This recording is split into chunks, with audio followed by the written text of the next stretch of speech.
လူဆိုတာတခါတလေကျတော့ထင်ကြီးလေးစားယိုသိမှုခံရတဲ့အချိန်ပိုင်းရှိတယ်လို့ကိုယ့်ကိုအဖက်မလောက်ခံရတဲ့အချိန်မျိုးနဲ့ရှိတတ်တယ်ဒါမျိုးနော်ကိုယ့်ကိုယိုသိလေးစားမှုအလေးထားမှုမရှိဘူးဖက်မလောက်ကြတော့ဘယ်ဟာပဲဖြစ်ဖြစ်လူယိုသိရှင်ယိုသိခံရတဲ့အခါမှလည်းအထင်မကြီးနဲ့လူတကာကအဖက်မလောက်ဘူးဆိုလို့ပဲစိတ်ဝမ်းမနဲ့နဲ့ဒါတွေဟာအဓိကမဟုတ်ဘူးကိုယ်မှာအဓိကကတော့ကိုချင်းသီလပြည့်စုံမှုကအဓိက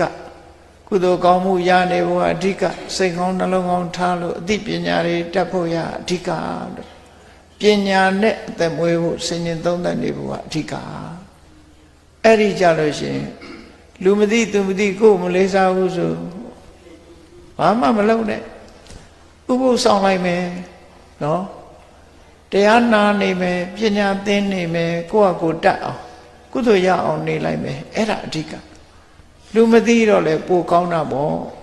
ငါစကားပြောပဲမရှိတော့ပို့ပြီးတော့ကုသိုလ်ရတာတရားအထုတ်ဖို့အချိန်နေပိုရလာတယ်ဆိုနေလိုက်အဲ့ဒါကောင်းတယ်ပို့ပြီးတော့အခွင့်အရေးရတယ်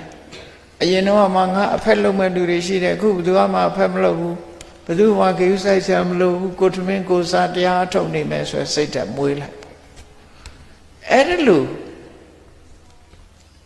လောကရန်ဘယ်လောကရန်မျိုးနဲ့ကြုံ